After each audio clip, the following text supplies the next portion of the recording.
नमस्कार देवियों सज्जनों, स्वागत है आपका लॉर्ड ऑफ द मिस्ट्रीज के 9वें वीडियो में। जी हाँ, ये होने वाली है सेकंड लास्ट वीडियो वॉल्यूम 2 की, यानी कि जो 10वीं वीडियो आएगी इसके बाद उसके साथ हम वॉल्यूम 2 को खत्म कर देंगे। और आज की वीडियो फिनाले की तरफ एक परफेक्ट सेटअप होगी, क्योंकि यहाँ काफी सारे कांड होंगे, काफी सारी नॉलेज आपको मिलेगी। इनफैक्ट ये वीडियो ठीक वहीं से शुरू होगी जहां पिछली वीडियो खत्म हुई थी, यानी कि क्लाइन बन गया है अपना हीरो बैंडिट ब्लैक एम्परर, और हमारी जो ऑड्री है वो बहुत ज्यादा प्राउड फील कर रही है। मतलब ऑड्री जब टैरो क्लब की मेंबर थी तो इनहाउ प्राउड थी ही, लेकिन अब वो देख रही है कि रियल वर्ल्ड में भी हमारे टैरो क्लब के जो मेंबर्स हैं, मिस्टर फूल के जो ब्लेसेड्स हैं, वो लोग एक्चुअली में गंदे गंदे लोगों को मार रहे हैं, which is a very good thing. अब ऑड्री की जान पहचान में याद है एक बंदा है कांस, जो कि MI9 में काम करता है। ऑड्री सोचती है उससे ही ना बात करके कुछ इंटरनल इंफॉर्मेशन निकलवाऊंगी कि आखिर वहां हुआ क्या क्या था। वहीं क्लाइन अपने घर पे सुबह उठता है, वो भी पेपर पढ़ता है, वहां लिखा था कैसे नया एक बंदा आया है टाउन में, और क्लाइन को ये नाम बड़ा पसंद आता है, हीरो बैंडिट ब्लैक एम्परर। मतलब वही है ना वो। ऑल्दो पेपर में एक खबर ये छपी थी कि हीरो बैंडिट ब्लैक एम्परर जो है वो कैपिम का जो सेफ था ना, उसके अंदर से सारे पैसे चुरा के ले गया। एक मिनट, क्लाइन तो एक पैसा नहीं उठाया, तो फिर ये गंदी खबर किसने छापी? वहीं अगर डेजी की बात की जाए तो वो सही सलामत अपने घर पे पहुंच गई थी, और डेजी को देख के उसकी माँ लिव, उसकी बहन फ्रेया दोनों बहुत ज्यादा खुश थी। डेजी बताती है कि वहां एक हीरो आया था जो कि हम सबको बचाया था। तो देख रहे हो मित्रों, क्लाइन हमारा कैसे अब हीरो बन चुका है। यहाँ ओल्ड कोलर भी डेजी से मिलने आता है, उसके परिवार से मिलता है, एंड डेजी ओल्ड कोलर के बिहाफ पे लेटर लिख देती है क्लाइन को, सेइंग कि मतलब डेजी मिल चुकी है तो अब और इन्वेस्टिगेशन करने की जरूरत नहीं है। क्लाइन को तुरंत ये लेटर मिलता है, और क्योंकि ये लेटर कैरेज के थ्रू भिजवाया गया था ओल्ड कोलर द्वारा, तो इसके कारण उसके पैसे लग गए थे। तो क्लाइन बोलता है नहीं नहीं, ये पैसे तो मैं ओल्ड कोलर को रीइंबर्स कर दूंगा। और इससे क्लाइन को याद आता है कैसे जब पहले वॉल्यूम के अंदर जब वो नाइट हॉक्स में था तो कैप्टन डन उसके एक्सपेंसेस को रीइंबर्स करते थे।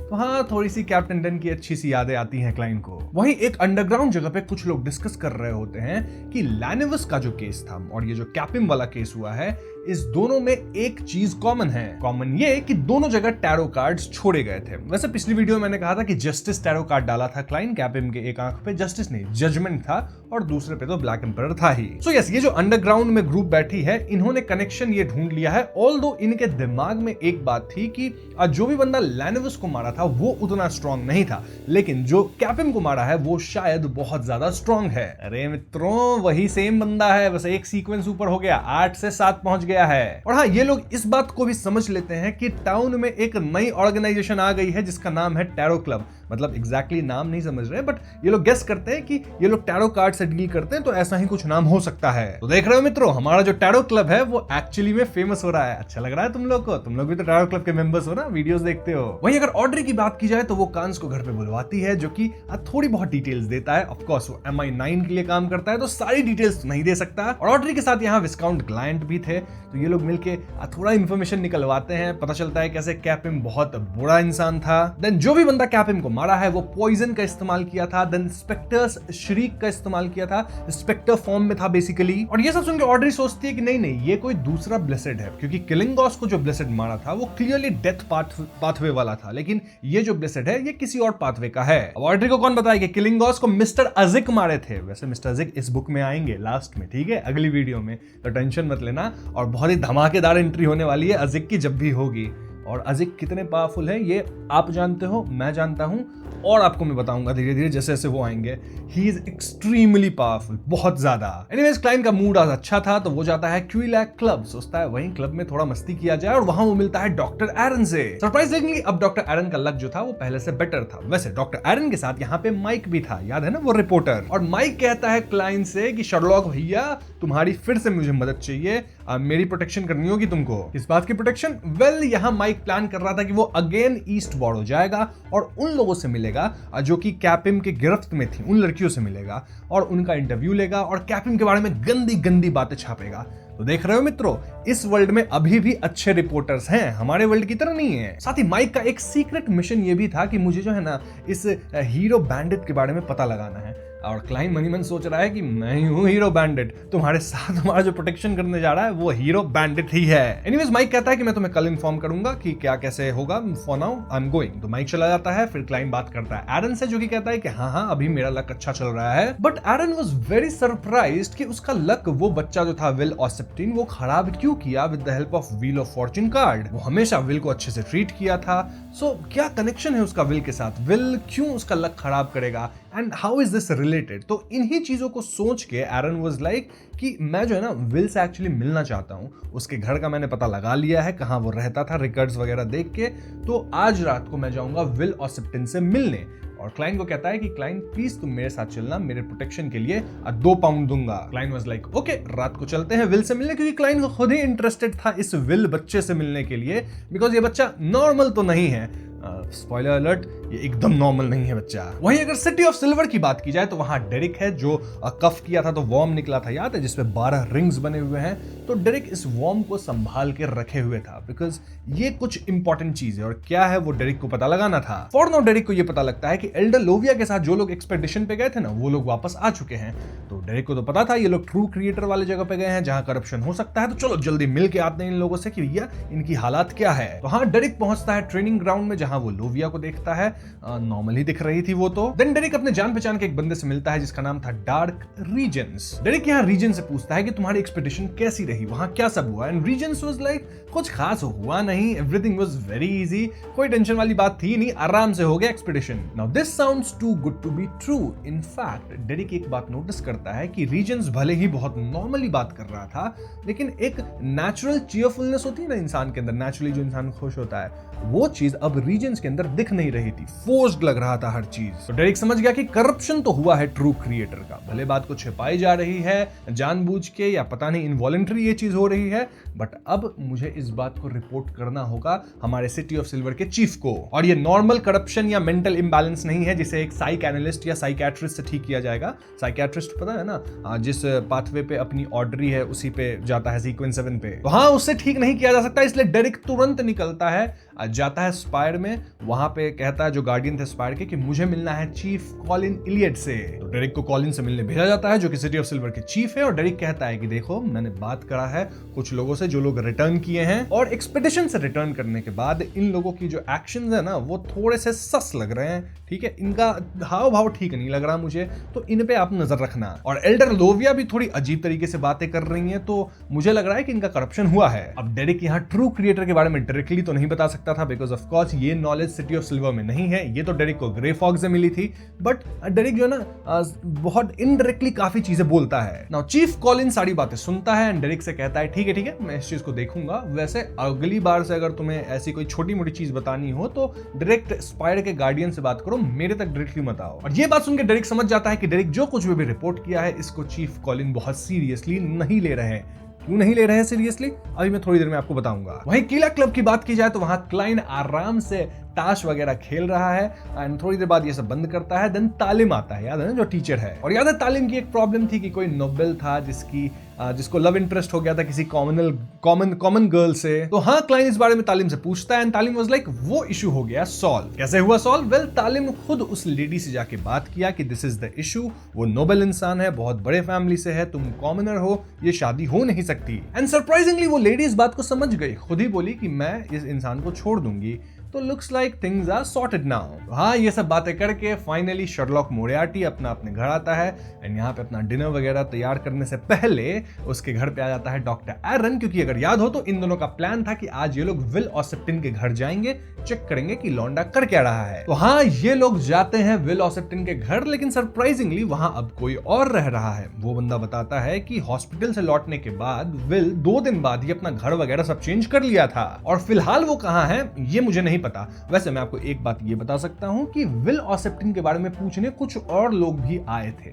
ये सुनते क्लाइन समझ जाता है कि जरूर नाइट हॉक्स आए होंगे। सो यस, डॉक्टर एरन जो विल ऑसेप्टिन वाले केस को सॉल्व करने की कोशिश कर रहे थे वो अब ही तो सॉल्व नहीं हो पाएगा। एंड क्लाइन को फ्री में 2 पाउंड भी मिल गया। ठीक ही है, चलो क्लाइन वापस घर आया, वहीं डॉक्टर एरन भी अपने घर गए। वैसे डॉक्टर एरन के घर जाने से पहले क्लाइन उनसे एक बात पूछ लिया था कि विलोसिप्टिन जो आपके इसमें हॉस्पिटल पे आया था, तो उसके पैर में एग्जैक्टली प्रॉब्लम क्या थी। डॉक्टर बताते हैं कि उसके लेफ्ट काफ पे एक अजीब सा ट्यूमर उग गया था जो बिल्कुल एक रिंग की शेप में बन गया था और उसकी ब्लड वेसल्स को जोर से दबा रहा था। लेकिन विलोसिप्टिन ज्यादा परेशान नहीं लग रहा था, बस थोड़ा सा डरा हुआ था। पहले हम उसकी टांग बचाने की कोशिश कर रहे थे, बट देन कंडीशन और बिगड़ती जा रही थी, जिसके कारण फाइनली टांग को काटना पड़ा था। एनीवेज, सबके बाद क्लाइन अपने घर गया, आराम से सो गया और अगले दिन जब वो उठता है तो बहुत जल्दी ही ब्रेकफास्ट से पहले ही कोई कॉल बिल बजाता है। And Klein was like, Mike इतनी जल्दी आ गया, मतलब आज उसको माइक के साथ जाना था ना ईस्ट बॉरो। बट जब वो डोर खोलता है तो सामने थे डॉक्टर एरन। एंड डॉक्टर एरन एकदम घबराए हुए थे। वो क्लाइन से कहते हैं कि भैया मुझे कल रात को एक नाइटमेयर आया है, नाइटमेयर के अंदर विलोसिप्टिन था। क्लाइन समझ गया कि नाइटमेयर जब भी आता है इस दुनिया के अंदर तो वो कुछ ना कहीं से रिलेटेड होता है। तो क्लाइन पूछता है ठीक है, अब बताओ क्या नाइटमेयर आया। तो एरन कहते हैं कि जो चीज उन्हें सबसे ज्यादा याद है वो है एक बहुत ऊंचा लेकिन बिल्कुल पिच ब्लैक स्टीपल और उसके इर्द गिर्द एक ह्यूज सिल्वर स्नेक लिपटा हुआ था। वो धीरे धीरे हिल रहा था और अपनी ठंडी बेरहम लाल आंखों से मुझे घूर रहा था। पता नहीं कैसे पर डॉक्टर एरन उस स्टीपल के अंदर चले गए थे। कभी वो सीढ़ियों के ऊपर जा रहे थे, कभी नीचे, और बीच में एक के बाद एक दीवारों और लॉक डोर से गुजरते जा रहे थे। आखिरकार एक कोने में उन्हें विलोसिप्टिन मिल गया। वो एक पैर पर थोड़ा सा हॉप करके वॉल के पास कर्ल हो गया और उसके आसपास टैरो कार्ड्स बिखरे हुए थे। विलोसिप्टिन डॉक्टर को देखा, देन डर गया, थोड़ा खुश भी हुआ और फिर वो डॉक्टर को बुलाते हुए कहा, डॉक्टर एरन। और उसी वक्त डॉक्टर एरन ड्रीम से उठ गए। डॉक्टर एरन सपने में ये भी कहा था कि एक स्नेक है जो कि विल को खाना चाहता है। उसका मुंह बहुत बड़ा है पर उसके ना दांत है ना जुबान, पूरा का पूरा ब्लड रेड है। नाउ डॉक्टर वाज कंफ्यूज कि देखो विलोसिप्टिन वाला जो केस है वो काफी पहले हुआ था, देन लक खराब हुआ, लक अच्छा हुआ, बहुत कुछ हुआ, लेकिन ये नाइटमेयर आज ही क्यों आया। और इसको लेके भी डॉक्टर के पास थोड़ा सा एक्सप्लेनेशन था। वो बताते हैं कि जब विल उनके हॉस्पिटल में था और जब वापस जा रहा था तो वो डॉक्टर को एक ओरिगामी बना के दिया था पेपर से, एक क्रेन बना के दिया था, पेपर क्रेन। डॉक्टर उसको अपने ड्रॉयर में रखे थे, कभी देखे नहीं थे क्या है कैसे, बट कल वाले इंसिडेंट के बाद वो ऐसे ही ड्रॉयर को खोले और पेपर क्रेन को टच वगैरह किए थे, तो शायद उससे ही कुछ कनेक्शन हो इस ड्रीम का। ये सब सुन के क्लाइन वाज लाइक कि देखो भैया नाइटमेयर आया है तो कुछ और दिन देखो, अगर नाइटमेयर्स वापस से आते हैं तो लेट्स सी, देखा जाएगा क्या करना है, और अगर नाइटमेयर्स नहीं आया तो ऑल इज ओके। लेकिन क्लाइन मन ही मन तो समझ गया था कि वो जो पेपर क्रेन था ना वो नॉर्मल चीज नहीं है, विलोसिप्टिन ही नॉर्मल बंदा नहीं था, वो पेपर क्रेन भी कुछ तो मिस्टिकल बनाया है, जिसे टच करने के बाद doctor Aaron kind of medium बन गए, जिसके कारण उनको सपना आया है। इनफैक्ट जायंट सिल्वर स्नेक जो देखा है सपने के अंदर वो डेंजर का सिंबल है, और इससे क्लाइन को याद आता है snake of mercury. Now snake of mercury क्या है? वेल, ये जायंट पाथवे का सीक्वेंस 1 है, मजाक नहीं कर रहा, सीक्वेंस 1 है। तो यस, अगर क्लाइंट्स केस को लेता है तो क्लाइंट के साथ भी डेंजर हो सकता है, क्योंकि यहाँ सीक्वेंस 1 का कोई बंदा इन्वॉल्व हो। तो क्लाइंट सोचता है नहीं ऐसे कोई डेफिनेशन नहीं करेंगे, ग्रे फॉग में जब जाएंगे तभी कोशिश करेंगे। वैसे क्लाइन को आज माइक के साथ जाना था ईस्ट बॉरो, लेकिन उसे पता चलता है कि नहीं, माइक कल आएगा, आज उसे कुछ और काम है, तो ये इंटरव्यू एक दिन पुश हो गया। वैसे क्लाइन खुद ही ईस्ट बॉरो आज जाता है, उसको ओल्ड कोलर से मिलना था, उसको रीइंबर्स वगैरह करता है, देन ओल्ड कोलर उसको लिव के घर लेके जाता है जहां वो डेजी से मिल पाता है, एंड क्लाइन यहाँ डेजी को वापस करता है, उसका जो एक डिक्शनरी जैसा कुछ लेके आया था ना वो। तो हाँ, वोकैबुलरी बुक वापस करने के बाद क्लाइन 2 पाउंड देता है डेजी को, ये कह के कि कल एक इंटरव्यू लेने आएगा रिपोर्टर तुमसे, तो उसका एडवांस पेमेंट है, ये रख लो। और वो रिपोर्टर तुमसे कैपिम के बारे में पूछेगा। डेजी वाज लाइक, कैपिम के बारे में गंदी बातें बोलने के लिए ना मुझे पैसे नहीं चाहिए, वापस ले लो। मैं ऐसे ही बोलेगी क्योंकि वो बहुत घटिया इंसान था।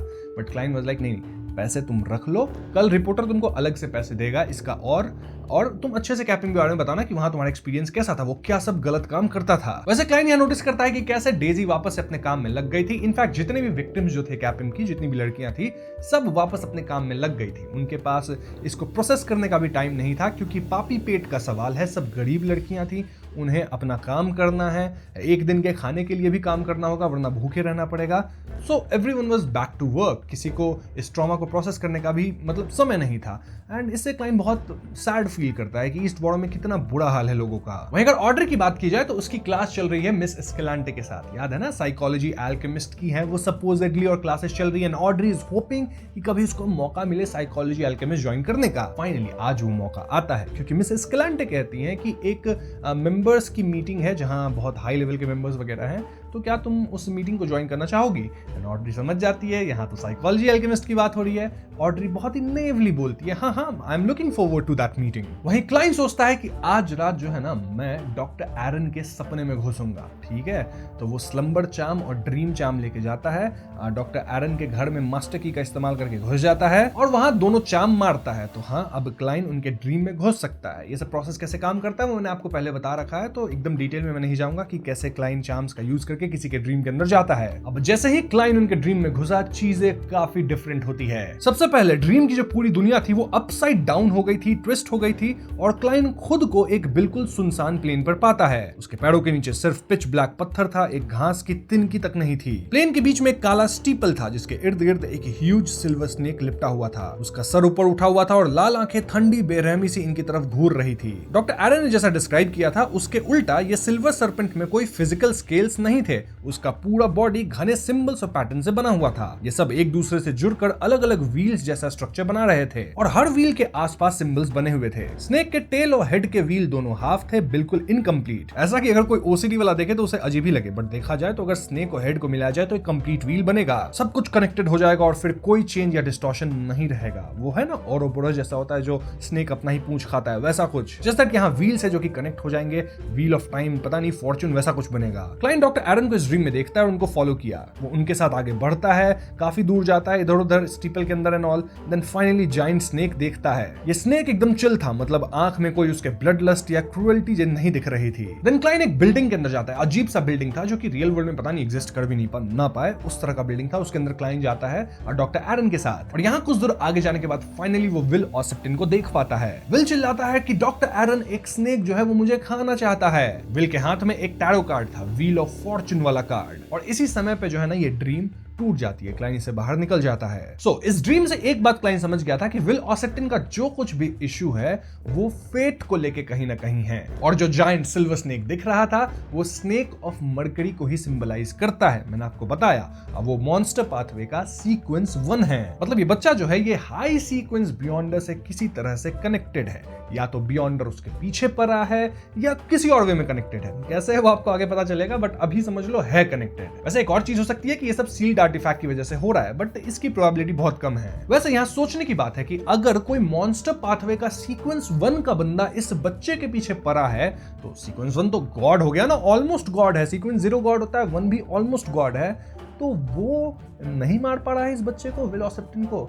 ऐसा क्यों? सोचने वाली बात है। जो भी हो, क्लाइन वाज लाइक कि अब मैं इसमें ज्यादा झांका ताकी नहीं करूंगा। यहाँ पे लिटरल सीक्वेंस 1 वगैरह की बात हो रही है, मैं इसके केपेबल नहीं हूं, तो मैं अब इस केस से निकलता हूं। लेकिन जाने से पहले क्लाइन क्या करता है कि डॉक्टर एरन के वॉलेट से वो पेपर क्रेन निकाल लेता है। देन उस पर डिविनेशन करता है कि विल ऑसेप्टिन फिलहाल कहाँ है, एंड पता है डाउजिंग रॉड डिविनेशन करता है, जो रॉड दिशा बताएगा कि कहाँ है।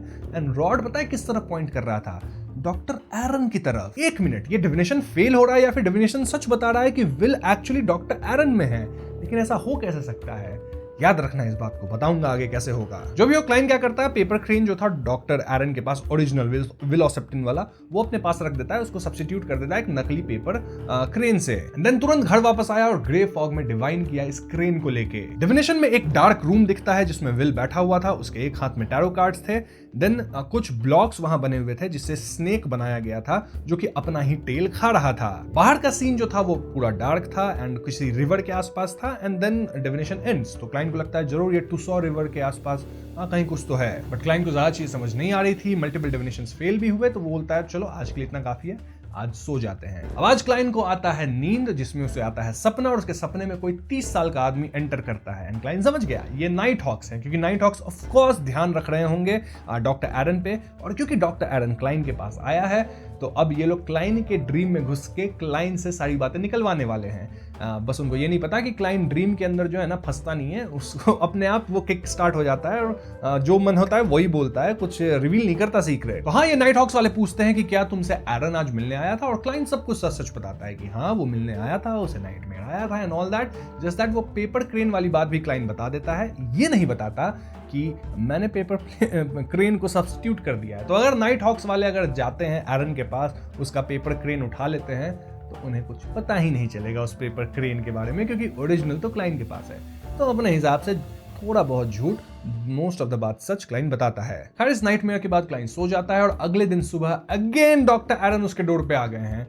क्यों? फिर से आया एक नाइटमेयर। इस पॉइंट पे क्लाइंट कहता है कि देखो भैया, मैं बस एक डिटेक्टिव हूं, मैं इसे सॉल्व नहीं कर सकता, तो आप एक काम करो, आप बिशप जाओ, कैथेड्रल में जाओ, वहां बिशप से मिलो, उनको सब कुछ बताओ, वो लोग शायद आपकी मदद करेंगे। तब तक माइक भी यहाँ आ गया था। वो बोला चलो भैया ब्रेकफास्ट करो और चलते हैं ईस्ट बोरो, वहां इंटरव्यू करना है। क्लाइंट वाज लाइक चलो तैयार हूं मैं। एंड ये लोग ईस्ट बोरो पहुंचते हैं। क्लाइंट तुरंत माइक को लेकर डेजी के पास जाता है। माइक भी अपनी तरफ से डेजी को 1 पाउंड देता है एंड देन डेजी की इंटरव्यू लेता है, बाकी औरतों के भी इंटरव्यूज लेता है, जिसमें ये लोग गंदी गंदी बात बोलते हैं कैपिम के बारे में एंड राइटली सो, कैपिम का एकदम भांडा फोड़ देते हैं। साथ ही अपनी गरीबी के बारे में बताते हैं कि कैसे उन्हें अब भी इतना सब कुछ ट्रॉमा झेलने के बाद वापस आते काम करना पड़ रहा है एंड ऑल दैट। अपना जो माइक है रिपोर्टर बढ़िया आदमी है, वो बोलता है मैं सब कुछ लिखूंगा। इनफैक्ट माइक ये कहता है कि मैं तो सजेस्ट करूंगा पुलिस वगैरह से, एकदम अपने आर्टिकल वगैरह में भी डालूंगा कि कैपिम का तो जो पैसा था वो तो हीरो बैंडिट चुरा के ले गया। नहीं चुराया नहीं है हीरो बैंडिट, वो उड़ गया था। क्यों? क्लाइंट का नाम लोग बदनाम कर दिए पेपर में। एनीवेज माइक का आइडिया ये था कि पैसा तो नहीं बचा, लेकिन कैपिम का जो रियल स्टेट था, घर था, वो भी बहुत महंगा है, तो भैया उसकी नीलामी कर देंगे, उससे अच्छा खासा पैसा आएगा और उससे एक बर्सरी फंड सेटअप करेंगे।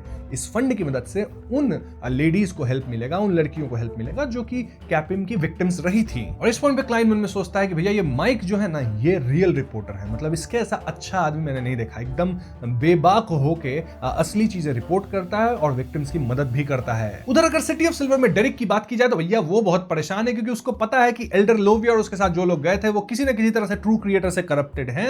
Just that bro can not prove it. वो मीम चलता है ना, bro knows everyone is corrupted but bro can not prove it. वो मीम यहां सही लगता है। लेकिन डेरिक इस बात से खुश था कि चलो कल होगा टैरो गैदरिंग, और टैरो गैदरिंग में जो है ना सब खुल के मैं बताऊंगा सभी को, एंड देन देखते हैं बाकियों का क्या रिएक्शन है। वहां से एल्गर जो है ना बहुत अच्छे से सजेशंस देता है डेरिक को। इट्स लाइक एल्गर उसका मास्टर है, काइंड ऑफ ऐसा फील होता है। डेरिक यंग भी है ना बहुत, और एल्गर एक्सपीरियंस है, तो Elgar is a good person Derrick के लिए। तो हाँ, नेक्स्ट डे आ चुका है, टैरो गैदरिंग का टाइम आ चुका है। डेरिक यहाँ सोने का नाटक करता है, एज इफ मैं सो रहा हूँ, और टैरो गैदरिंग अटेंड कर लेता है। और जैसे ही डेरिक सोता है, मतलब टैरो गैदरिंग में जाता है, हम देखते हैं कि उसके रूम में जो एक शैडो था उसमें से एक आदमी निकलता है। मतलब डेरिक पे 24/7 मॉनिटरिंग चल रही है, और ऑफ कोर्स ये चीफ कॉलिन का ही कोई आदमी है। सो यस, मीटिंग शुरू, और जस्टिस यहाँ तुरंत देख लेती है कि डेरिक जो है ना बहुत विचलित दिख रहा है। जस्टिस पूछना चाहती थी कि भैया तुम्हारे सिटी ऑफ सिल्वर का क्या हुआ, वहां जो चीजें हो रही थी।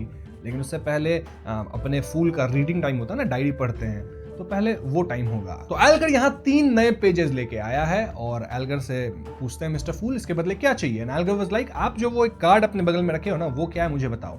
फूल पूछता है सबको बताओ या पर्सनली। एल्गर बोलता है पर्सनली। तो फूल सबको ब्लॉक करके एल्गर को पर्सनल लेता है और कहता है कि ये है कार्ड ऑफ ब्लास्फेमी जो कि एम्परर रोजेल बनाए थे, एंड ये है सीक्वेंस 0 ब्लैक एम्परर। ये बता के फॉक्स को हटाया जाता है, वापस से सब आ चुके हैं। एंड यहाँ पे एल्गर एकदम शॉक में था। ऑड्री को तो पहले से ही पता था वो क्या है, एंड ऑड्री एल्गर को देख के हंस रही होती है कि पता चला मिस्टर फूल किस लेवल पे हैं। लिटरली उनके पास एक पूरा पाथवे है, सीक्वेंस 9 to 0। वहीं फोर्स देख रही होती है कि एक मिनट, अगर मिस्टर फूल को एम्परर रोजेल की डायरी वगैरह दी जाए पेजेस, तो उसके बदले मिस्टर फूल अच्छी बातें बताते हैं। ठीक है, अगली बार से मैं भी लेके आएगी डायरी की पेजेस। तो हाँ, मिस्टर फूल अब डायरी पढ़ना शुरू करते हैं, और यहाँ एम्परर रोजेल काफी इंटरेस्टिंग चीजें लिखे थे जो कि मैं आपको बताऊंगा। तो एम्परर रोजेल लिखे थे कि सिर्फ कुछ आर्कियोलॉजिकल क्लूज ऑफ फोकलोर को फॉलो करके मैंने फॉग सी के बॉर्डर पे औरक आर्किपिलाजो में सोलोमन एम्पायर की छोड़ी हुई घोस्ट शिप ढूंढ ली है, जिसका नाम है डार्क किंग। उसके अंदर पुरानी किताबें मिली और एक ट्रेजर मैप भी है जो एक नेमलेस आइलैंड की तरफ पॉइंट करता है। वही वो आखिरी जगह है जहां सोलोमन एम्पायर का एक डिफीटेड ग्रेट नोबेल भाग कर गया था, और उसका सारा छुपा हुआ खजाना वहीं पड़ा है। काफी सोच विचार के बाद एम्परर रोजेल फाइनली डिसाइड कर लेते हैं कि वो एक लॉन्ग वॉयज पे जाएंगे। फिर एम्परर रोजेल कहते हैं कि वो रॉयल आर्मी में ऑफिसर बन जाएंगे, और फिर ऐसा मौका दोबारा नहीं मिलेगा। एडवर्ड्स और ग्रिम ये रिस्क लेने को तैयार है, मतलब ये दोनों एम्परर रोजेल के साथ ही थे, और ये एम्परर रोजेल के साथ फॉग सी में जाने वाले हैं। सच्ची बात तो यह है कि एम्परर रोजेल को सिर्फ ट्रेजर नहीं चाहिए, बल्कि वो कुछ प्रूव करना चाहते हैं। सन, रेड मून, स्टार्स की ट्रेजेक्टरी, सीजंस के पैटर्न सब इंडिकेट करता है कि हम जिस दुनिया में हैं वो एक प्लैनेट है। अगर ऐसा है तो नदर्न और सदर्न कंटिनेंट सिर्फ एक छोटा सा हिस्सा होगा। दोनों कॉन्टिनेंट्स मिलकर भी प्लैनेट का 1/3 नहीं भरते, बाकी सब या तो सी होगा या फिर आइलैंड्स। तो नदर्न एंड सदर्न कंटिनेंट के वेस्ट में फॉग सी है, ईस्ट में सोनिया सी। एम्परर रोजेल को शक था कि इन दोनों सीज के एंड पर भी कोई कॉन्टिनेंट जरूर होगा जो कि अभी तक डिस्कवर्ड नहीं है, बिल्कुल वैसे ही जैसे बर्सर्क सी के पार सदर्न कॉन्टिनेंट मिला था। सो यस, वो एक नया कॉन्टिनेंट डिस्कवर करना चाहते थे, या हम कह सकते हैं वेस्टर्न कॉन्टिनेंट। अब ये पढ़ के क्लाइन वाज श्योर कि एम्परर रोजेल जरूर इस एक्सपेडिशन में खोए थे थोड़ा बहुत, लेकिन वो प्रिमिटिव आइलैंड को ढूंढ लिए थे। और वहां कितने बियॉन्डर क्रीचर्स हैं ये तो हम सब जानते हैं प्रिमिटिव आइलैंड पे, तो वहां कई चीजें गलत गई होंगी। नो वंडर कि उनका जो साथी था एक ग्रिम, वो बहुत स्ट्रेंज हो गया था। इनवेज डायरी के दूसरे पेज में भी रोजेल काफी कुछ लिखे थे। लाइक डार्क किंग पर मिली एक पुरानी किताब में मुझे वेस्टर्न कॉन्टिनेंट का जिक्र मिला, मतलब वेस्टर्न कॉन्टिनेंट सच में एग्जिस्ट करता है। लेकिन प्रॉब्लम यह है कि फोर्थ एपॉक के दौरान जब सोलोमन एम्पायर अपने पीक पर था और गॉड्स भी जमीन पे चल रहे थे, तब भी वेस्टर्न कॉन्टिनेंट सिर्फ एक र्यूमर था। कहते हैं कि वो एल्व्स का असली होमलैंड था और एक एंशिएंट गॉड सोनिया थ्योरम से जुड़ा हुआ था। पर उल्टा कंफ्यूजिंग चीज यह है कि एल्व्स तो सोनिया आइलैंड पे आ गए थे, फिर पहाड़ों और अलग अलग आइलैंड्स में बिखर गए और उनके किसी भी लेजेंड में नहीं मिलता कि उन्होंने कभी अपनी होमलैंड वापस ढूंढने की कोशिश की हो। तो शॉर्ट में फॉग सी के एंड पे शायद वेस्टर्न कॉन्टिनेंट हो सकता है जो कि एल्व्स का असली घर था। पर सवाल ये उठता है कि सोनिया सी के एंड पर क्या है? क्या सच में कोई ईस्टर्न कॉन्टिनेंट भी एग्जिस्ट करता है? और अगर करता है तो मिथ्स में उसका जिक्र कहां है? क्या हो सकता है कि वही फोरसेकन लैंड ऑफ गॉड्स हो, एक ऐसी जगह जो दुनिया के रिकॉर्ड से ऑलमोस्ट गायब हो चुकी है? देन डायरी में यह भी लिखा था कि एम्परर रोजेल किसी एक कॉन्टिनेंट के करीब पहुंच गए थे एंड देन वो लिखे कि आई सॉ अबिस। अब ये अबिस क्या है? तुरंत क्लाइन एकदम हड़बड़ा गया और वो तीसरा पेज पलटा कि भैया यहाँ तो कुछ इंफॉर्मेशन मिलेगा, लेकिन यहाँ कुछ रैंडम बातें लिखी हुई थी और वो एम्परर रोजेल भी नहीं लिखे थे, कोई आदमी फॉर्ज कर दिया था। मतलब एम्परर रोजेल के सिंबल्स थे ना, उसको ऐसे ही रैंडमली कोई तो लिख दिया ये बोल के कि ये एम्परर रोजेल का डायरी है। कुछ भी उसका मीनिंग नहीं बन रहा था एंड क्लाइन समझ जाता है कि एक मिनट, भले लोग एम्परर रोजेल जो लिखे वो समझते नहीं है, लेकिन उसको फॉर्ज करके शायद डायरी के पेजेस बोल के बेच रहे हैं और ये एक नकली पेज आया है। हाँ, क्लाइन वाज वेरी अपसेट क्योंकि उसको जानना था कि आगे क्या हुआ इस एक्सपेडिशन पे।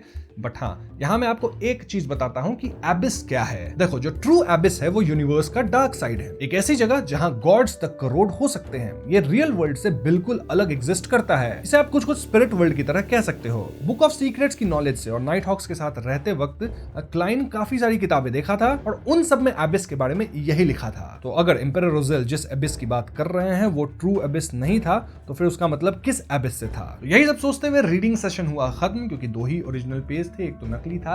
एंड देन बातचीत शुरू होता है लोगों में और सबसे पहले डेरिक अपना बात बोलना शुरू करता है। डेरिक क्लियरली बताता है कि कैसे उसके सेल के बगल वाला जो बंदा था उसके अंदर एक्चुअली एमोन कुछ तो प्लान किए हुए था, वो कैसे ग्रे फॉग को नोटिस कर लिया, फिर कैसे वो डेरिक के पीछे आ गया था और कैसे मिस्टर फूल मदद किए, अपनी तरफ से एक एंजल भेजे जो कि मतलब खत्म किया उस एमोन के अवतार को। डेरिक तो लिटरली उससे पजेस हो चुका था, लेकिन मिस्टर फूल उसको बचाया। और ये सब सुन के एल्गर सोच रहा है कि भैया मिस्टर फूल के पास एक एंजल भी है, लिटरली। फिर डेरिक ये भी बताया कि कैसे उस आदमी पे, उस बूढ़े आदमी पे 42 साल से नजर रखा जा रहा था। एंड फिर मुझसे बातचीत करके चीफ जो थे कॉलिन, वो मुझे छोड़ दिए। एल्गर बोलता है, अबे बेवकूफ डेरिक, वो चीफ कॉलिन जो है, मतलब चीफ कॉलिन, वो तुम्हें इसलिए नहीं छोड़ दिया क्योंकि उसको तुम पे शक नहीं है, वो इसलिए छोड़ दिया ताकि देख सके कि तुम क्या कर रहे हो और तुम पे नजर रखवा रहा होगा। भाई तू कितना बेवकूफ है। मतलब अभी तक तुम जो कुछ भी किए हो ना उस इंसिडेंट के बाद, वो सब कुछ कॉलिन को पता होगा, उसका आदमी तुम पे नजर रख रहा होगा।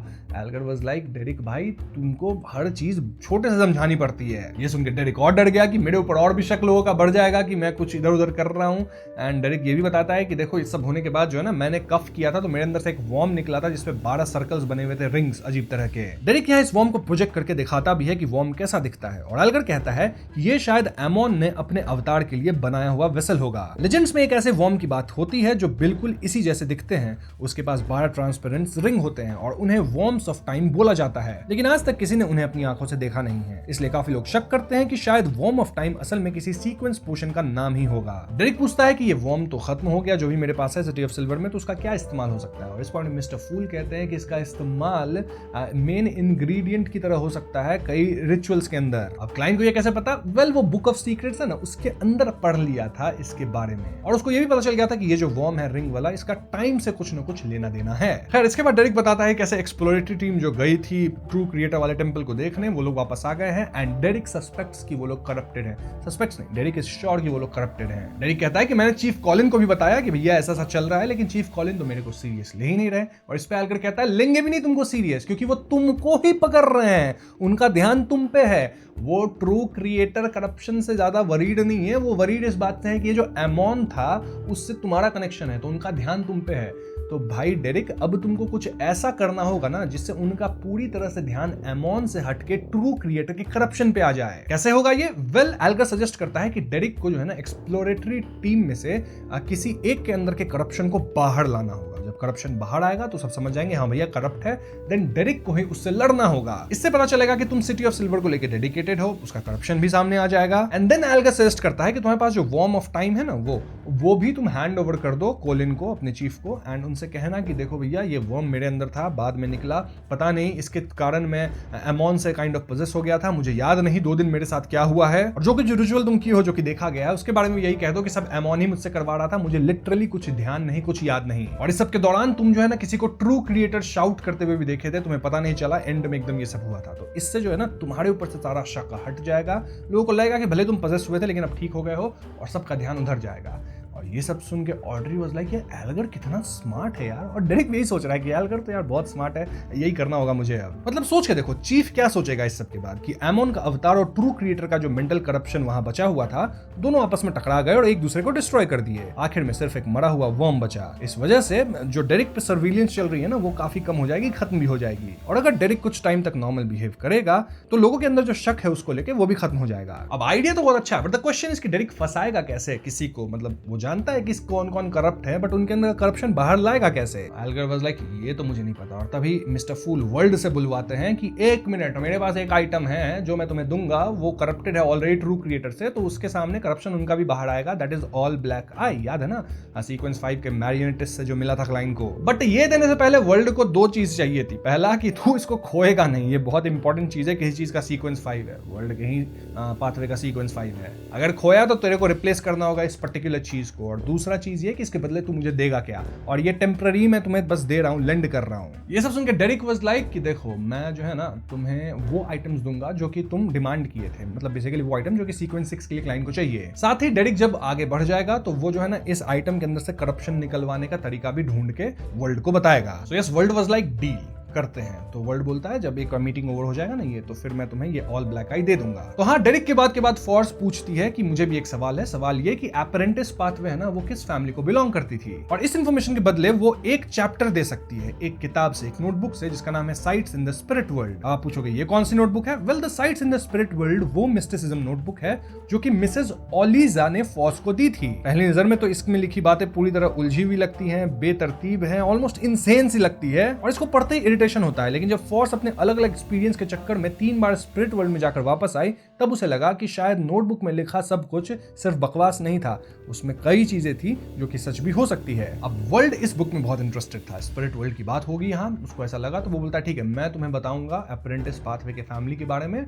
मुझे वो चैप्टर तुम दे देना। और वर्ल्ड पूछता है सबके सामने बोल दूं मैं या फिर पर्सनल? फॉर्स बोलती है सबके सामने बोल दो। तो वर्ल्ड बताता है कि 4th इपॉक में अप्रेंटिस पाथवे अब्राहम फैमिली के पास था, बाद में उनकी तमारा फैमिली के साथ लंबी मैरिज अलायंसेस चली, जिससे ये पाथवे उन तक भी स्प्रेड हो गया। 5th इपॉक में यानी आज के जमाने में थियोसॉफी ऑर्डर के पास भी अप्रेंटिस और ट्रिक मास्टर का पोषण फॉर्मूला है। लोग काफी स्ट्रांगली बिलीव करते हैं कि ये फॉर्मूलाज अब्राहम तमारा लाइनेज से ही आए हैं। कुछ लोग तो ये भी शक करते हैं कि theosophy order actually demon sect का ही एक डिस्गाइज हो सकता है। सुनने में आया है कि अब्राहम फैमिली पे हमेशा से एक ब्लड लाइन कर्स लगा हुआ है, इसलिए उनको मजबूरन अलग अलग जगहों पर रहना पड़ता है ताकि किसी एक जगह सब एक साथ होने से डेंजर ना हो। फॉर्स सोचती है कि उसको जो मिसेस ओलिजा एक मिली थी, जो कि उसको ये किताब भी दी है स्पिरिट वर्ल्ड वाला, एंड जो कि उसको बनाई थी बेसिकली बियॉन्डर, वो भी अब्राहम फैमिली से ही होगी। और अभी जो मिस्टर लॉरेंस मिले हैं वो भी अब्राहम फैमिली के ही होते हैं। एंड दिस मेक्स सेंस कि वो दोनों क्यों अलग अलग रहते हैं, ब्लड लाइन पे कर्स है। और क्यों मिस्टर ओलिजा बोली थी, मिसेस ओलिजा, कि फॉर्स के ऊपर जो है ना ये कर्स नहीं लगेगा क्योंकि फॉर्स अब्राहम फैमिली से नहीं है, बट देन फॉर्स के ऊपर ये कर्स लग गया क्योंकि वो उस ब्रेसलेट का इस्तेमाल की थी।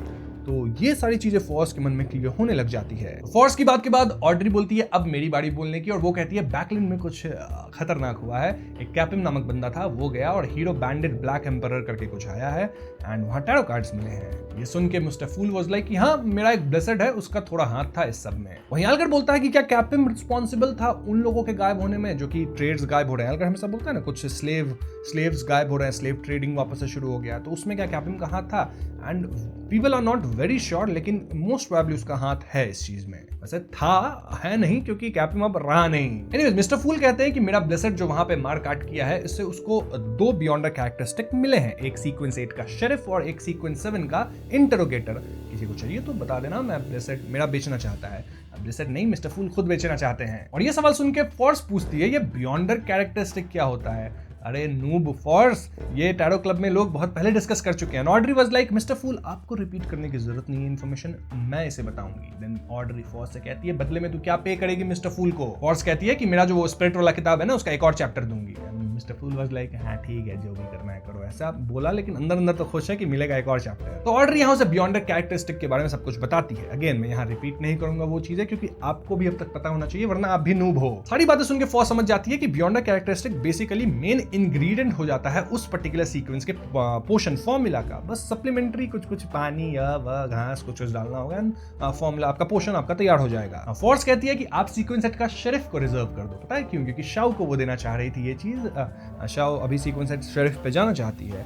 एंड फूल वाज लाइक ठीक है मैं रिजर्व कर दूंगा, मेरे ब्लेसेट को 600 पाउंड चाहिए। एंड फोर्स वाज लाइक अभी पैसा कम है मेरे पास, जब पैसा हो जाएगा मैं खरीद लेगी इसे। देन क्लाइन यहाँ टैरो क्लब के मेंबर्स को चाइनीज में कुछ चीजें सिखाता है, हल्की छोटी मोटी चीजें, लेटर्स वगैरह, ताकि नेक्स्ट टाइम से ये लोग जो है ना गलत डायरी पेज लेके ना आए, जो नकली बनाया गया है वैसा ना लेके आए। तो बेसिक, बहुत बेसिक, लाइक 0.1% ऐसा कुछ सिखाता है। और इसी के साथ आज की मीटिंग खत्म। अब इस मीटिंग में फोर्स को काफी कुछ पता चला है, लाइक ओलिजा कौन है, मिस्टर लॉरेंस कौन हो सकते हैं, एंड क्या चल रहा है अब्राहम फैमिली में, एंड किस तरह से फोर्स इस चीजों को कॉम्प्रिहेंड करेगी। वहीं डेरिक भी तैयार है कि भैया अब मैं करूंगा वही सब जो सब मेरे को एल्गर बोला है। इनफैक्ट फूल जो है वो डेरिक को ऑल ब्लैक आई दे भी देता है बॉक्स के अंदर बंद करके, और कहता है छूना मत इसे, ठीक है, छुओगे तो फिर ट्रू क्रिएटर की गंदी गंदी बातें तुम्हारे कानों में आएंगी, और उसके बाद क्या होगा वो मुझे भी नहीं पता। तो हाँ, डेरिक को ऑल ब्लैक आई मिल चुका है and he is looking for the opportunity कि कब खेल खेला जाए। वहीं शैडो के अंदर से जो आदमी है ना वो सब कुछ देख रहा है एंड जाके तुरंत कॉलिन को रिपोर्ट किया कि डेरिक सोने का नाटक किया,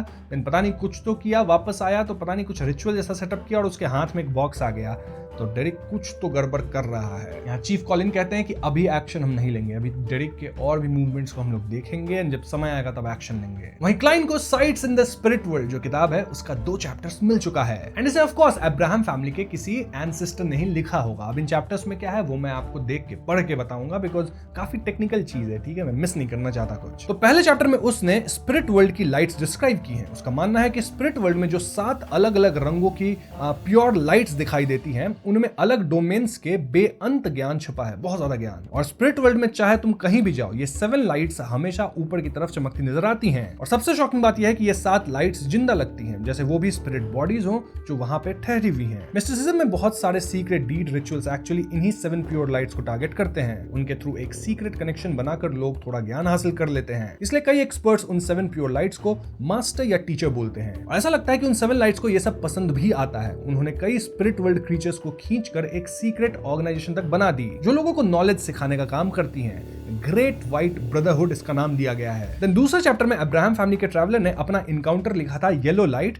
विनियाथन के साथ। उसने लिखा कि जब वो स्पिरिट वर्ल्ड के बहुत गहरे हिस्सों में भटक रहा था तब उसकी मुलाकात एक लेमन येलो रोब्स पहने हुए बुजुर्ग से हुई। वेल्डर बिल्कुल ट्रांसलूसेंट था, ऑलमोस्ट स्पिरिट वर्ल्ड के क्रीचर जैसा ही लग रहा था, लेकिन उसका एटीट्यूड सरप्राइजिंगली फ्रेंडली था। अब्राहम फैमिली के ट्रैवलर ने उसके साथ काफी देर बात की और फिर शॉक हुआ कि वो बुजुर्ग एक्चुअली स्पिरिट वर्ल्ड के ऊपर चमकने वाली 7 प्योर लाइट्स में से एक था। जी हाँ, वो था येलो लाइट वेनिथन। वेनिथन ने उस ट्रैवलर को बताया कि उसकी अपनी कैरेक्टरिस्टिक्स, रीजन और एडेप्टेशन है। वो एस्ट्रोमेंसी का सिंबल है और उसका करस्पॉन्डिंग जेमस्टोन एमरल्ड है। अगर किसी ने कॉस्मोस के ऊपर से दुनिया को देखा तो सारी जमीन टुकड़े टुकड़े हो जाएगी, दुनिया की हर चीज खत्म हो जाएगी। उसका मानना था कि आने वाले 200 सालों के अंदर वर्ल्ड एंडिंग डिजास्टर होगा, कोई भी इससे बच नहीं पाएगा। अब्राहम फैमिली का ट्रैवलर इस बात से ज्यादा हिला नहीं। उसने सीधा सीधा पूछा, हमारे ब्लड लाइन कर्स को कैसे हटाया जा सकता है? इस पे येलो लाइट वेनिथन ने बताया कि हाँ, एक सेंस में वो कर्स है, लेकिन ये मिस्टिसिज्म वाले कर्स जैसा नहीं है, बल्कि बिल्कुल अलग नेचर का है। इसका सोल्यूशन फ्यूचर में है, एक ऐसा अप्रेंटिस के हाथ में जिसे एक हिडन एग्जिस्टेंस की मदद मिलती हो। और फिर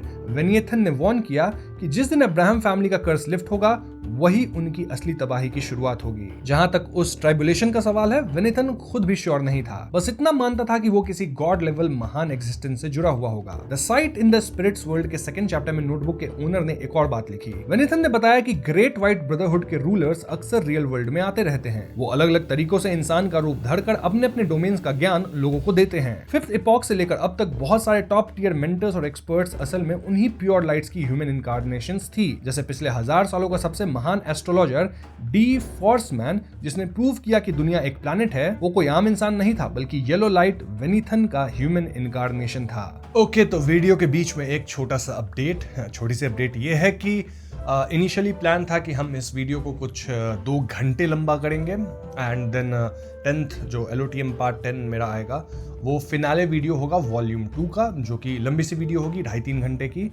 बट प्लान आप करते कुछ हो कुछ और जाता है। सो यस, मुझे हो गई है बहुत ज़्यादा सर्दी एंड लिटरली मैं 2 दिन वेट किया। मतलब इस पूरे वीडियो की शूटिंग 2 तारीख से ही शुरू हो गई थी। फर्स्ट पार्ट मैंने 2 तारीख को ही शूट कर लिया था और अभी 5 तारीख है। 5 तारीख को मैं ये शूट कर रहा हूँ इसका एक सेकेंड पार्ट। सब मिलके एक बड़ी सी वीडियो बनती है एंड 2 दिन मैं वेट किया कि मेरे को जो सर्दी हो गई है बहुत ज़्यादा वो कम हो जाए, फिर मैं आराम से शूट करूँगा। आवाज़ सही से नहीं आ रही मेरी, बट कमी नहीं हो रही। अब वेट कितना कर सकते हैं, वीकली एक वीडियो तो लानी ही है।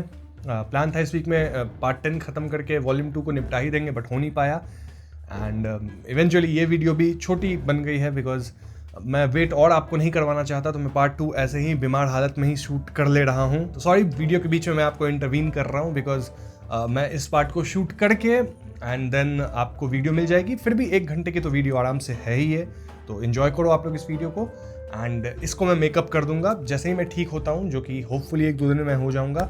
तो मैं जो फिनाले लाने वाला हूँ यानी LOTM का पार्ट 10, उसके अंदर भले ही मेरे को बहुत ज़्यादा कवर करना है बट स्टिल मैं बुक 2 को उसमें फिनिश करूँगा ही 100%। एंड ऐसे में वो वीडियो जो होगी वो 3 घंटे से भी ऊपर 4 घंटे तक भी जा सकती है। तो आपको एक बहुत ज़्यादा लंबी वीडियो मिलने वाली है एक मतलब कुछ 4-5 दिन के बाद। जस्ट दैट इस वीडियो में आप कॉम्प्रोमाइज़ कर लो सिर्फ 1 घंटे की वीडियो से। आई एम रियली सॉरी, मेरी तबीयत ही ख़राब हो गई है। आपको देख के ही मेरे को पता चल रहा होगा कि बहुत ज़्यादा सर्दी हो रखी है, बट ठीक है, फिर भी मैं ट्राई कर रहा हूँ इस वीडियो को डिलीवर करने का एंड आई प्रॉमिस कि ये जो मेरे से मिस्टेक हुई है, मिस्टेक क्या हुई है मतलब नहीं कर पाया मैं, इसको मैं फुलफिल कर दूंगा नेक्स्ट वीडियो में, जो कि मेरे चैनल की आज तक की सबसे लंबी और सबसे अच्छी वीडियो होगी। इसके अंदर वॉल्यूम 2 खत्म हो जाएगा। तो ठीक है, बकवास अब और बंद करते हैं, इस वीडियो में आगे बढ़ते हैं। अब जो स्पिरिट वर्ल्ड वाले नोटबुक का ओनर था वो एक थियरी भी दिया था। थियरी ये कि ऐसा पॉसिबल है कि एम्परर रोजेल जो हैं वो किसी लाइट वाले पावर के ही इनकारनेशन है। और ये प्योर लाइट की यहाँ बात की गई है ना, उसके ही किसी तरह के इनकारनेशन है। बट क्लाइन वाज लाइक नहीं ऐसा तो नहीं है, मैं जानता हूँ एम्परर रोजेल ट्रांसमाइग्रेटर हैं एंड ट्रांसमाइग्रेटर हैं, तो इन केस मान के चलो ऐसा पॉसिबिलिटी होता है कि वो किसी प्योर लाइट के रीइनकारनेशन हो सकते हैं, तो शायद वो ग्रीन लाइट के होंगे, but most probably not, he is a transmigrator. एक और बात तय है कि जो नोटबुक का ओनर है, जो कुछ भी इसके अंदर लिखा है, वो कोई बहुत पुराना एंशिएंट आदमी नहीं है, रादर वो उस समय का आदमी है जब एम्परर रोजेल एम्परर भी नहीं थे, काउंसिल थे। और ऐसे भी एम्परर अगर बन भी गए हो तो अब्राहम फैमिली वाले टूडोर वाले एम्परर को छोड़ के किसी और को एम्परर मानते भी नहीं है। अब देखो, किताब में एक अपोकलिप्स वाली बात लिखी गई थी, राइट, लिखी गई थी या नहीं? और जिस समय शायद ये किताब लिखी गई होगी जब एम्परर रोजेल एम्परर नहीं बल्कि काउंसिल थे, तो वो ईयर हो सकता है 1173 फिफ्थ एपॉक का, और अभी चल रहा है 1349 का, नवंबर का समय चल रहा है अभी करंटली। तो इस हिसाब से ऑलमोस्ट 176 ईयर्स, वहां लिखा था 200 कुछ ऐसे ही ईयर्स के बाद एपोकलिप्स होगा, यानी कि एपोकलिप्स होने में कुछ 25 साल से लेके 50 साल तक बचे हैं, 24 से लेके 50 साल। तो हाँ, ये जो कुछ भी होगा ना वो इसी ड्यूरेशन में होगा जब क्लाइन रहेगा। जो भी हो, ये जो नोटबुक थी sites in the spirit world, इससे क्लाइन को ज्ञान तो बहुत मिल गया है कि नहीं? वहां ये सब पढ़ने के बाद क्लाइन रियल वर्ल्ड में वापस आ जाता है एंड वहीं अगर हम फॉर्स की बात करें तो वो शाओ से मिलती है और उससे कहती है कि मैं रिसेंटली एक secret beyond the gathering join की हूँ। ये नहीं बताती है टैरो क्लब है, बट इतना कहती है कि वहां से मुझे जो है ना शेरिफ जो पोशन फॉर्मूला है उसका बियॉन्डर कैरेक्टरिस्टिक मिल रहा है, वो भी सिर्फ 600 पाउंड में। बियॉन्डर कैरेक्टरिस्टिक नहीं, बियॉन्डर इंग्रेडिएंट बोलती है, क्योंकि बियॉन्डर कैरेक्टरिस्टिक बोलती तो फिर बताना पड़ता उसे शाओ को ये सारी बातें। जिस दिन को शाओ वाज वेरी हैप्पी कि पता नहीं ऐसा कौन सा तुम बियॉन्डर गैदरिंग ज्वाइन कर ली जहां पे शेरिफ का फॉर्मूला मिल रहा है, इतना अच्छा इंग्रेडिएंट्स मिल रहा है, बस कॉस्ट थोड़ा हाई है 600, मेरे पास अभी सिर्फ 310 है, 300 का और जुगाड़ होता है तो मैं खरीद लूंगी ये। फॉर्स कहती है टेंशन नहीं है, अगर तुम्हारे पास पैसों की कमी होगी तो मैं तुम्हारी मदद करूंगी। नॉट दैट फॉर्स के पास बहुत पैसा है, बट स्टिल ये लोग काफी अच्छी दोस्त हैं एंड ये लोग ये भी सोचती हैं कि कभी अगर ऐसा जरूरत पड़ा तो ऑड्री से या ग्लाइंट से भी हम लोग पैसा मांग लेंगे। वहीं सिटी ऑफ सिल्वर की बात की जाए तो डेरिक को पता लगता है कि फिलहाल जो भी टीम एक्सप्लोरेशन में गई थी वो रूल्स के मुताबिक क्वारंटाइन में है, लेकिन जल्दी उनको छोड़ा जाएगा। इनफैक्ट जो लाइटनिंग अभी चल रहा है यहाँ पे ऐसे ही काउंट होता है ना, बहुत तेज लाइटनिंग हो रहा है तो उसको काइंड ऑफ डे मान सकते हैं, कम लाइटनिंग हो रहा है ना के बराबर तो वो रात है। तो हाँ, ये जो लाइटनिंग खत्म हो जाएगी यानी आज जो दिन खत्म हो जाएगा उसके बाद उन्हें छोड़ दिया जाएगा। नाउ डेरिक को यह भी पता था कि उसे कोई हमेशा मॉनिटर करता रहता है, लेकिन डेरिक आखिर जानेगा कैसे कि कौन मुझे मॉनिटर कर रहा है। इसके लिए वो फूल को चुपके से प्रे करता है, आस्किंग कि मैं कैसे पता लगा पाऊंगा कि कौन मुझे मॉनिटर कर रहा है और कहां से मॉनिटर कर रहा है। फूल कहते हैं एक तरीका है, मतलब क्लाइन एज फूल कहता है एक तरीका है कि ऑल ब्लैक आई को टच करो, लेकिन 3 हार्ट बीट से ज्यादा टच मत करना भैया, ठीक है, नहीं तो ट्रू क्रिएटर की गंदी गंदी बातें कान में आती है, मर जाओगे, ठीक है।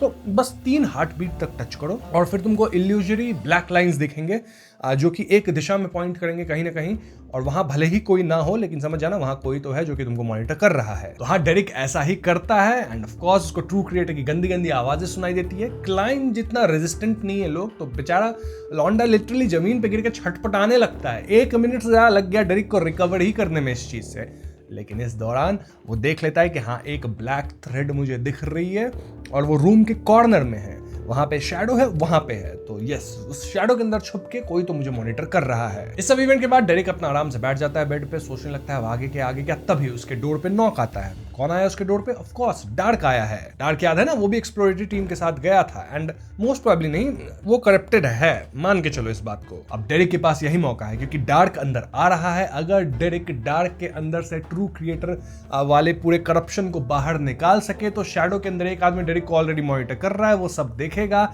और डेरिक यहाँ से एक्ट कर देगा कि मैं भी कुछ डेज में था, मुझसे एमोन सब कुछ करवा रहा था।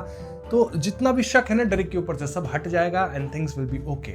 तो अब डेरिक को सोच समझ के कुछ तो करना होगा। तो हाँ, डेरिक पहले कैंडल लाया, कुछ रिचुअलिस्टिक सेटअप कर लिया एंड देन डोर को खोला। डार्क अंदर आया, सबसे पहले पूछा इतना टाइम क्यों लगा दिया डोर खोलने में। And dark bar bar knock कर रहा था जो कि उसके नेचर के विपरीत है। वो बहुत पेशेंट आदमी था लेकिन अब वो पेशेंट लग नहीं रहा था। डार्क यहाँ रिसेंटली ड्राइड डूम फ्रूट्स लेके आया था जो कि डेरिक से पूछता है खाओगे। अब ये फ्रूट्स काफी रेयर हैं इस जगह पे क्योंकि ये बिना सनलाइट के उग जाते हैं सिटी ऑफ सिल्वर में।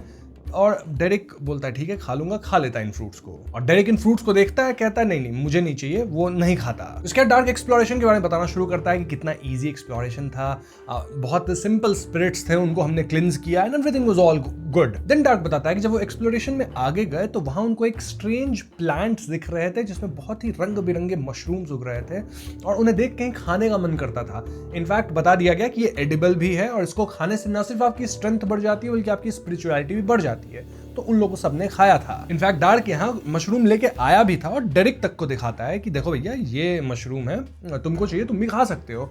एंड इस मशरूम को देखते डेरिक को मन होता है कि मैं खा जाऊं इसको, बस मतलब अंदर से एक टेम्पटेशन आती है ना कि भैया खा ही जाओ इस चीज को, रुक नहीं सकते, रुका नहीं जा रहा डेरिक से, उसको खाने का मन कर रहा है। वो लेके खाने भी वाला होता है लेकिन उसको ध्यान आता है कि इसको वार्निंग दिया गया था कि कुछ भी इधर उधर मत करना। तो समहाउ अपने आप को कंट्रोल करके वो मशरूम नहीं खाता है। देन डार्क बताना शुरू करता है कि एक्सप्लोरेशन के दौरान उन्हें कई म्यूडल्स मिले। वहां पे ऑफ कोर्स ट्रू क्रिएटर वाला जो वो था उल्टा लटका होता है क्रॉस पे नेकेड मैन, वो चीज भी दिखा। एंड डार्क फिर धीरे धीरे अपना प्रोपोगेंडा मारना शुरू करता है विच वॉज वेरी अनयूजुअल कि जो टेम्पल वो लोग एक्सप्लोर कर रहे थे उनके जो अर्ली बिलीवर्स थे, जो लोग टेम्पल बनाए थे, वो बिलीव करते थे कि एक क्रिएटर है जो कि ऑमनीप्रेजेंट एंड ऑमनी प्रेजेंट है, ऑमनीसिएंट क्रिएटर है, ऑमनीपोटेंट है, पता नहीं जो भी वर्ड होता है, तो मतलब सर्वशक्तिमान सर्वशक्तिशाली ऐसा होता है ना, उस तरह का एक क्रिएटर है और वही सब कुछ बनाया है। उनका मानना था कि वो जो लॉर्ड था वो इस धरती को त्यागे नहीं है, रादर कैटेक्लिज्म के वक्त उन्होंने हमारे ज्यादातर पापों का बोझ खुद उठाया, इसीलिए वो सीधे खड़े होने से उल्टे लटकने की स्थिति में आ गए। आजादी से चलने से लेकर हमारी जगह क्रूज पर नील कर दिए गए और हमारे लिए खून बहा दिया गया उनका। बेसिकली डार्क कह रहा था कि हम अबैंडन्ड नहीं है बल्कि उनके प्रिय और चुने हुए लोग हैं, क्योंकि अगर लॉर्ड हमारा पाप ना उठाते, हमारे लिए अपना खून ना बहाते तो सिटी ऑफ सिल्वर कब का बर्बाद हो चुका होता, इंसानियत तो बहुत पहले ही खत्म हो गई होती। ऑफ कोर्स ये प्रोपेगेंडा है, सही बात नहीं है, क्योंकि डेरिक टैरो क्लब मीटिंग में जाता है जहां वो देखता है कि बैकलैंड है, टिंजन सिटी है, ऐसे कई सिटी है, Belum, east coast, west coast, पता नहीं जो भी है, सब जगह लोग आराम से रह रहे हैं, वहां सन होता है, नाइट होती है, मतलब सब कुछ बढ़िया से होता है। एक सिटी ऑफ सिल्वर ही इस तरह से डूम्ड है। तो क्रिएटर जो भी बात कर रहा है डार्क, ऐसा कुछ सैक्रिफाइस किया नहीं है सिटी ऑफ सिल्वर के लिए, ये बस एक प्रोपेगेंडा है जो कि पुश किया जा रहा है ट्रू क्रिएटर के द्वारा। Of course city of silver में लोग ट्रू क्रिएटर को नहीं जानते हैं, लेकिन डेरिक टैरो क्लब का मेंबर है, वो सब जानता है। और डेरिक मन ही मन सोचता था बेटा तू तो करप्टेड है डार्क, 100% तेरा दिमाग भी गया। अब डार्क यहाँ रिचुअल्स की भी बात करना शुरू करता है कि कुछ ऐसे रिचुअल्स होते हैं जिससे हम एक्चुअली में उस ट्रू क्रिएटर से कनेक्ट कर सकते हैं, ऑल दैट। डेरिक बोल रहा है भाई ये तो खत्म है, अब इसका करप्शन बस बाहर निकाल के वो जो शैडो जो छुप के देख रहा है उसके सामने प्रूव कर दूं, अपना मेरे ऊपर जो शक आ गया उसको हटाऊं। बस ये सब के दौरान प्रॉब्लम बस एक थी कि वो जो मशरूम था ना वो डेरिक को बहुत ज्यादा इंटाइस कर रहा था। डेरिक को बार बार मन कर रहा था कि उस मशरूम को खा ही लिया जाए, इतना मतलब अट्रैक्टिव था वो मशरूम।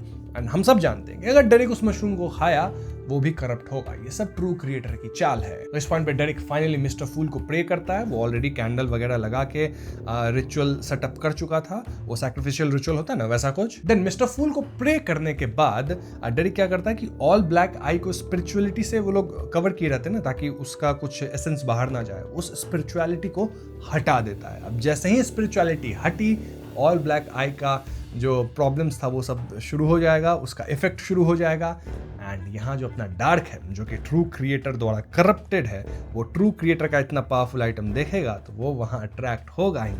एंड खेल शुरू। डार्क तुरंत डेरिक की तरफ देखता है और बोलता है, एक मिनट, तुम कर क्या रहे हो वहां पे? और हाँ, क्योंकि डेरिक फूल को प्रे कर दिया तो क्लाइन भी ग्रे फॉग में आके रेडी है कि जैसे ही मदद चाहिए होगी ना डेरिक को मदद दे देंगे। एनीवेज, तो डार्क अब इस ऑल ब्लैक आई की तरफ अट्रैक्ट हो रहा है। वो बार बार पूछ रहा है कि तुम्हारे पास क्या है, वो क्या तुम अपने पास रखे हो, क्या कर रहे हो तुम वहां? और उसका एक्सप्रेशन चेंज हो रहा है, वो अजीब बिहेव कर रहा है। और यहाँ इन्वायरमेंट के अंदर भी कुछ चीजें चेंज होती हैं। जैसे जो इंटाइसिंग मशरूम था ना, जिसे डेरिक को खाने का मन कर रहा था, वो एक्चुअली में ब्लड स्टेन्ड स्काल्प था, लिटरली। और वो मशरूम जैसा दिख रहा था। खा लेता तो तुम समझो क्या खा लेते। और जो डूम फ्रूट्स थे ना, जो कि डेरिक मना किया था नहीं खाएंगे, या पता नहीं खा भी लिया होगा एक आध, पता नहीं, वो एक्चुअली में कटी हुई उंगलियां थी। ठीक है, वो फ्रूट्स दिख रहे थे। तो ये सब भी जो चीजें थी जो अजीब दिख रही थी, वो अब उसकी सच्ची रूप दिखने लग गई थी। डेरिक यहाँ पेट में दर्द होता है, उल्टी करता है, अपने बार्ड वाले पावर से वो इन चीजों को कंट्रोल करता है। वहीं डार्क और पागल होते जा रहा है, बार बार पूछ रहा है कि वो तुम्हारे पास एक्चुअली में क्या है।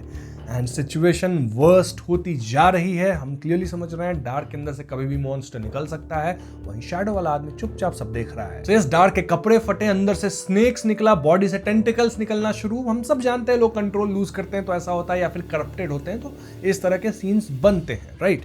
तो वही चीज डार्क के साथ होना शुरू हो चुका है। और डार्क यहाँ डेरिक पे हमला कर देता है। डेरिक भी अपना एक्स ऑफ हेरिकेन से इनके टेंटिकल्स को काटता है डार्क के, एंड वो फाइट बैक करता है। प्लस लाइट की उसके पास पावर है ना, बार्ड सन पाथवे पे है, तो उन पावर्स का इस्तेमाल करके डार्क को प्यूरिफाई करने की भी कोशिश करता है। और इस सबसे डार्क के जो मॉन्स्टर्स फ्लैश वगैरह थे ना, वो सब नीचे गिर रहे थे। नीचे गिरने के बाद भी ऐसा लग रहा था कि उनमें जान है। वहीं डेरिक कैंडल पे ऑलरेडी फूल का सिंबल बनाया था, सैक्रिफिशियल रिचुअल सेटअप किया था, जिसको वो ऑन कर देता है, बिकॉज उसको पता था कि मेरा जो ऑल ब्लैक आई का काम था वो हो गया। डार्क अपना कंट्रोल लूज कर चुका है, उसके अंदर का करप्शन बाहर आ चुका है। और सैक्रिफिशियल रिचुअल के कारण यहाँ एक हवा का झोंका, एक वेव आती है काइंड ऑफ। वो वेव सीधी उस पीली सी मोमबत्ती के लौ में घुस गई और अचानक उसकी रोशनी फूल कर एक धुंधली राज भरी दरवाजे की शक्ल लेने लगी। मतलब वही जो डोर बनता है जिसके अंदर ये लोग सैक्रिफिशियल रिचुअल करते हैं, जो कि क्लाइन ऊपर से बनाता है, वही डोर है, हम सब समझ रहे हैं। बट उनके लिए जो देख रहा है शैडो से, उसके लिए तो कोई अनजान सा डोर बन रहा है जिसके ऊपर बहुत सारे सिंबल्स हैं। इसी वक्त फॉग के ऊपर बैठे क्लाइन ने इस कॉल का जवाब दिया। वो इल्यूजरी डोर जिसके ऊपर अजीब अजीब पैटर्न्स बने थे, वो हल्का सा खुल गया। दरवाजे के पीछे गहरी अंधेरी दुनिया थी, जिसमें लाखों ट्रांसपेरेंट बेनामी शैडोज हवा में तैर रही थी। उनके ऊपर आसमान से 7 प्योर लाइट्स चमक रही थी, हर एक अलग रंग की। ऑफ कोर्स ये प्योर लाइट्स की बात हो रही है, इसके बारे में मैंने आपको भी तुरंत बताया है। और इन लाइट्स में अनंत ज्ञान होता है, ये भी आप जानते हैं। इन सब के ऊपर एक बेअंत ग्रेश फॉग का समंदर था, और उस फॉग के बिल्कुल ऊपर एक प्राचीन महल खड़ा था जो पूरे ग्रे फॉग को नीचे तक देख रहा था। अब ये महल क्या है, कैसे है, वो आपको काफी आगे पता चलेगा। फॉर नाउ इस चीज को बस आप जान लो। तब इस पॉइंट पे शैडो से जो बंदा मॉनिटर कर रहा था, वो इस लड़ाई में कूद जाता है, और इसके पास कुछ ब्लैक लिक्विड जैसी पावर है, जिसमें वो डार्क को इन्वेलप करता है, मतलब रोकता है। अब ये जो शैडो में छुपा था बंदा जो कि मॉनिटर कर रहा था सब चीज, उसका ओरिजिनल प्लान था नहीं कि वो लड़ाई में कूदेगा, बट वो कूदा। क्यों? क्योंकि वो देख रहा है एक डोर खुल रहा है किसी दूसरी दुनिया से। पता नहीं उस डोर से कौन निकलेगा, सिटी ऑफ सिल्वर पे क्या परेशानी आ जाएगी। अगर मैं कदम नहीं उठाया तो यहीं के यहीं कुछ बहुत बवंडर हो सकता है, इसलिए भैया वो इस लड़ाई में कूद गया। वहीं डेरिक जो था वो ऑल ब्लैक आई को तुरंत जो है इस डोर के अंदर फेंक दिया, और क्लाइन भी को भी मिल गया, क्योंकि डोर के उस पार सैक्रिफाइस हुआ काइंड ऑफ, तो क्लाइन को मिल गया ग्रे फॉग के ऊपर, और क्लाइन भी डोर को बंद किया, गायब कर दिया। फिर डेरिक स्मार्टली ऐसा बिहेव किया कि मैं लड़ रहा हूं, और वो शैडो वाले के पास गया, शैडो वाला उसको भी इन्वेलप किया, एंड डेरिक ऑफ कोर्स उसे बेहोश होने लगा, बेहोश हो भी रहा है। एंड देन शैडो वाले के सामने एकदम नाटक किया कि वो कफ कर रहा है ऐसे ऐसे करके, और हाथ में जो वर्म उसको मिला था ना एमॉन से 12 रिंग वाला, वो लेके लेट गया कि मैं अभी कफ करके इसको निकाला हूँ, ऐसा दिखाने के लिए। मतलब बेहोश हो गया और वो वॉर्म को अपने हाथ में लेके वहीं पे रह गया। अब ये जो शैडो वाला बंदा था वो सब कुछ देखा कि क्लियरली यहाँ क्या हुआ है, और वो डार्क जो मॉन्स्टर बन गया उसको भी खत्म किया, उसको भी निपटाया, एंड समझ गया कि डार्क के अंदर तो करप्शन था जिसके कारण वो मॉन्स्टर बना। देन वो डेरिक का वो वॉर्म भी देखा कि निकला है डेरिक के अंदर से, डेरिक अभी अभी कफ किया है, एंड वो सोचा कि जरूर ये एमोन का वॉर्म है, क्योंकि याद है ना एक कमांडर था सेल के अंदर अंडरग्राउंड लेयर में, वहां पे भी जो मतलब अपना लूज किया था कंट्रोल, तो वर्म ही निकला था उसके अंदर से। तो सेम सिचुएशन यहाँ पे भी हुआ है, लेकिन डेरिक बच गया है। उसके अंदर एमोन का ही करप्शन था, ऐसा वो सोचता है, एमोन ही उसको पजेस किया था, लेकिन अब डेरिक ठीक हो गया है। सो यस, डेरिक जो प्लान किया था हैंग्ड मैन के साथ मिलके, उसका पहला चरण तो सक्सेसफुल हो गया है। क्योंकि इन सारी चीजों को देख के तुम सोच के देखो वो शैडो वाला बंदा क्या सोचेगा। अगर तुम्हें अभी भी थोड़ा कंफ्यूजन हो रहा है हुआ क्या, तो चलो मैं तुमको बता ही देता हूँ लिटरली कि वो शैडो वाला बंदा सोचा क्या। वो सोचा कि शायद एमोन का दुश्मन ही वो था जिसने डार्क को करप्ट किया, और उस दुश्मन की चाल को बिगाड़ने के लिए एमोन अपना अवतार कुर्बान करने को भी तैयार था। कौन उसका अवतार? ऑफ कोर्स डेरिक, जिसके अंदर वो ये वॉर्म डाला था। डेरिक का ट्रेनिंग फील्ड में जाकर एक्सप्लोरेटरी टीम को देखना, फिर चीफ को उनकी रिपोर्ट देना, ये सब एमोन की छिपे हुए तरीके थे अपने दुश्मन को हटाने के लिए, और इससे एमोन खुद भी एक्सपोज नहीं होता। डार्क को करप्ट करने वाला मास्टरमाइंड ने डेरिक की अजीब हरकतों को नोटिस कर लिया था, इसलिए उसने डार्क को भेजा ताकि वो डेरिक को कंट्रोल कर सके। खून से भीगा हुआ स्काल्प और वो कटे हुए उंगलियां सिर्फ एक प्रॉप थे उस प्लान को कामयाब बनाने के लिए। तो ये शैडो वाला बंदा सोच रहा है कि ये सब एमोन वर्सेस वो जो भी करप्ट किया डार्क को, उनके बीच की लड़ाई थी, जहां एमोन कंट्रोल कर रहा था डेरिक को, और वो जो भी था ट्रू क्रिएटर जो भी है वो डार्क को करप्ट किया था। ये दोनों आपस में भिड़ रहे थे, और इसमें डार्क तो कंट्रोल लूज करके खत्म हो गया, लेकिन एमोन का अवतार भी सैक्रिफाइस हो गया जो कि डेरिक के अंदर था। तभी डेरिक के अंदर से वॉर्म निकला है। सो डेरिक इज सेफ नाउ। तो ये जो पूरा प्लान बताया था हैंग्ड मैन ना, वो काम कर गया है, और इससे हम समझ पाते हैं कि हैंग्ड मैन एक्चुअली में कितना स्मार्ट है। भले ही वो सीक्वेंस में बहुत ज्यादा ऊपर नहीं है, लेकिन एक्सपीरियंस बंदे के पास बहुत ज्यादा है। अब ये शैडोज में रहने वाला बंदा ऑफ कोर्स करेगा क्या? इस सब होने के बाद चीफ के पास डायरेक्टली जाएगा, और चीफ को जाके सब रिपोर्टिंग किया कि भैया वहां हुआ क्या है। और ये सब सुन के चीफ भी अपना कुछ सोचेंगे, तो वो भी सोचते हैं कि हाँ, यहाँ जो ये बात बोल रहा है ठीक ही ठाक है। चीफ के हिसाब से कैंडल पर जो कंसीलमेंट का सिंबल बना था और डार्क का प्रॉब्लम एक्सपोज करने वाला वो इविल ऑब्जेक्ट था, और डेरिक का बाहर से प्रार्थना करना और आखिर में उस आइटम को सैक्रिफाइस रिचुअल के थ्रू भेजना, मतलब वो जो ऑल ब्लैक आई था उसको, ये सब क्लियरली दिखाता है कि पूरा सीन एमोन की प्लानिंग के मुताबिक हुआ। मतलब चीफ भी ऐसा सोच रहे हैं कि ये सब एमोन ही करवाया है। लेकिन यहाँ दो सवाल बनते हैं। पहला कि कैंडल पर जो इनग्रेव्ड कंसीलमेंट का सिंबल था वो किस तरफ इशारा करता है? क्या वो सीधा एमोन को रिप्रेजेंट करता है या उस गॉड को जो एमोन के पीछे है? एमोन क्यों अपना अवतार कुर्बान करके एक्सप्लोरेटरी टीम की एबनॉर्मलिटी एक्सपोज करने को तैयार हुआ? अगर रीजन ये है कि वो मास्टरमाइंड का आर्च एनिमी है, तो फिर एक और सवाल उठता है। सवाल ये कि एमोन सिटी ऑफ सिल्वर में पूरे 42 साल तक रुका ही क्यों रहा? हो सकता है एमोन ने ये सब पहले ही प्रेडिक्ट कर लिया हो, इसलिए वो 42 साल तक पहले वाले एक्सप्लोरेटरी टीम से मिला और उनमें अपना अवतार प्लांट किया, सिर्फ इसलिए ताकि उस मास्टरमाइंड की चाल को बिगाड़ा जा सके। क्या वो पूरे 42 साल सिर्फ एक ही परफेक्ट मोमेंट का इंतजार कर रहा था? तो ऐसे कई सवाल चीफ के मन में थे जिनका उनके पास जवाब नहीं था। लेकिन एक अच्छी चीज, अगेन आप ये देखो कि बात यहां सिर्फ एमोन की हो रही है और एक ऐसे एंटिटी की जो कि करप्ट किया था डार्क एंड एक्सप्लोरेटरी टीम को, जो कि हम जानते हैं ट्रू क्रिएटर है। यहाँ कहीं से भी ये बात नहीं हो रही कि डेरिक किसी तीसरे एंटिटी मिस्टर फूल के साथ मिल रहा है। तो वो जो शक था ना डेरिक के ऊपर से, वो पूरी तरह से हट गया है। इनफैक्ट डेरिक के अंदर से जो वॉर्म निकल गया, इससे ये भी क्लियर हो गया कि एमोन का जो अवतार था उसके अंदर वो भी खत्म हो गया है। तो डेरिक इज सेफ नाउ। बस प्लान का अब आखिरी हिस्सा बाकी है, और उसमें क्या होगा वो मैं आपको अब बताऊंगा। तो सबसे पहले तो एक्सप्लोरेटरी टीम के जितने भी मेंबर्स थे सबको लॉकअप में डाला गया। एल्डर लोविया को भी डाला जाएगा। इनफैक्ट लोविया पहले से ही बोल रही थी कि कुछ तो गड़बड़ है, तो दैट इज गुड। वो भी लॉकअप में जाएंगी। सबको मॉनिटर किया जाएगा काफी दिन तक, जब तक उनके अंदर जो भी एबनॉर्मैलिटी है वो निकल ना जाए। वही भले डेरिक अब ठीक हो गया है, लेकिन चीफ कहते हैं कि नहीं, इंटरोगेशन तो इसका हम करवाएंगे ही। और डेरिक का यही था प्लान का दूसरा हिस्सा, जहां वो इंटरोगेशन को फूल करेगा। देखो, बियॉन्ड द वर्ल्ड में इंटरोगेशन होता कैसे है? कोई बियॉन्डर आएगा, आपके दिमाग के अंदर घुस जाएगा, आपके ड्रीम के अंदर, पता नहीं जैसे भी, एंड वहां आप झूठ बोल ही नहीं पाओगे। लेकिन क्लाइन झूठ बोल पाता है, राइट? तो डेरिक का प्लान ये था कि फूल को प्रे करके वो बेसिकली आर्टिफिशियल स्लीप वॉकिंग वाले सिचुएशन में चला जाएगा। बताया था ना मैंने आपको। अरे वहीं जहां फूल का ब्लेसेड जो है वो ब्लेस करेगा डेरिक को। वो 12 विंग वाला एंजल होता है ना, जो कि फूल बनाता है एम्परर कार्ड और पेपर फिगरीन को मिला के, तो वो चीज उससे होगा ये कि भले ही डेरिक का इंटरोगेशन होगा, चाहे जैसे भी हो, डेरिक अपना सेंस लूज नहीं करेगा और वो झूठ फटाफट बोल पाएगा। वो सच बोलना उसके लिए जरूरी नहीं होगा। होगा। तो ये था प्लान का दूसरा हिस्सा, क्योंकि डेरिक की अब इंटरोगेशन तो होने वाली है। इनफैक्ट सिटी ऑफ सिल्वर में मैम एफ्लॉड करके एक है, वही ये सब इंटरोगेशन करती है और वो डेरिक का इंटरोगेशन करती भी है। लेकिन डेरिक पहले ही फूल के साथ ये सब काम कर चुका है, रिचुअल के साथ विंग्ड एंजल से ब्लेसिंग ले चुका है और आर्टिफिशियल स्लीप वॉकिंग सिचुएशन में है, तो आराम से डेरिक फटाफट झूठ बोलता है। लाइक वो डेरिक से पूछती है कि तुम इतने दिन से क्या कर रहे थे, एंड डेरिक वाज लाइक मुझे खुद याद नहीं मैं इतने दिन से क्या कर रहा था, मैं डेज में था लिटरली, ऐसा लग रहा था कोई मुझे कंट्रोल कर रहा है, मुझसे सारी चीजें करवा रहा है, सटली पॉइंटिंग कि भैया ये सब एमॉन मेरे से करवा रहा था, मैं तो होश में नहीं था। जबकि हम सब जानते हैं डेरिक पूरे होश में था। देन डेरिक यहाँ कहता है कि जब मैं डार्क से मिला तो वहां से मुझे कुछ आवाजें सुनाई दी, जहां ट्रू क्रिएटर की आवाज थी, फॉलन क्रिएटर की आवाज थी, शेपर्ड भी आवाज था, ताकि वो हिंट कर सके कि उनका जो पाथ पे है वो उसमें शेपर्ड आता है जो कि हमारी एल्डर लोविया है, तो उस पर ध्यान दिया जाए। तो सब कुछ डेरिक सटली बता दिया, ये बोलते हुए कि मुझे तो कुछ नहीं पता क्या हो रहा था, मुझे बस ये सब चीजें सुनाई दी, मैं कुछ तो कर रहा था और जो मुझे पता है वो मैं आपको बता रहा हूँ। देन डेरिक से पूछा गया कि तुम ये एक्स ऑफ हरिकेन कहाँ से लाए। डेरिक बोला मैं अंडरग्राउंड मार्केट में किसी एक अननोन आदमी से खरीदा था। देन डेरिक से पूछा गया कि तुम सन पाथवे का फॉर्मूला तुम्हारे पास कहाँ से आया, एंड डेरिक वाज लाइक ये मेरे पेरेंट्स छोड़ के गए थे, and this is quite common in city of silver, क्योंकि ये लोग हमेशा मॉन्स्टर्स को हंट करते हैं ना, तो उनसे इनको फॉर्मूलाज मिलता है। तो हर फैमिली के पास कोई ना कोई फॉर्मूलाज होता है, लाइन काफी अच्छा खासा पाथवे का फॉर्मूलाज, तो वो लोग रखते हैं एंड पास ऑन करते हैं जनरेशन में। तो डेरिक की सारी बातें काइंड ऑफ चेक हो गई कि ठीक है बंदा झूठ नहीं बोल रहा, सच ही बोल रहा है, ऑल्दो हम जानते हैं कि बहुत ज्यादा झूठ बोल रहा है। एंड सबको ये भी पता लग गया कि डेरिक एमॉन से पजेस हो गया था, लेकिन अब डेरिक ठीक हो गया है। तो ऐसे में चीफ का शक डेरिक के ऊपर से खत्म हो चुका है। स्टिल वो शैडो वाला आदमी को कहते हैं कि तुम डेरिक को कुछ दिन और मॉनिटर करो, और ये बात हैंगमैन डेरिक को बताया था कि सब खत्म होने के बाद भी तुम पे थोड़ी सी सर्विलियंस की जाएगी, तो तुम जो है ना कुछ दिन तक फूल वूल का नाम मत लेना, आराम से नॉर्मल लाइफ जीना। तो डेरिक वाज लाइक ओके यही मैं करूंगा। तो अब उसके ऊपर सर्विलेंस बहुत कम कर दी गई है, कुछ दिन रहेगी, और डेरिक जानता है कि कुछ दिन में उसको कैसे एक्टिंग करना है ताकि उसके ऊपर से शक पूरी तरह से हट जाए।